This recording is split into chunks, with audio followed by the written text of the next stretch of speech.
అండి అందరికీ నమస్తే, welcome back to Swathi Vasu life style. చూస్తున్నారు కదా, ఈ రోజు వచ్చేసి ఆదివారం అమావాస్య రోజు చోడేశ్వరమ్మ పుట్టినరోజు అనమాట. అమ్మవారు చూసారు ఎంత కలగా ఉన్నారో, నిజంగా ఇంత చిన్న అమ్మవారు అమ్మాయి రూపంలో కూర్చున్నట్లే ఉందనమాట.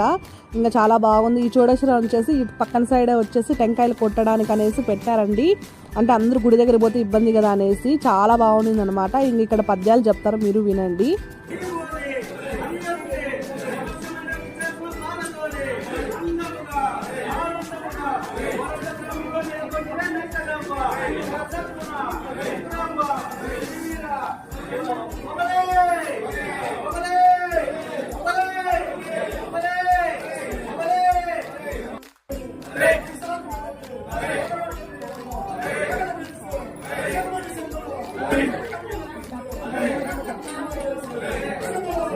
అంతేనండి. మీకు కన్నా వీడియో కన్నా నచ్చలేదు తప్పకుండా సబ్స్క్రైబ్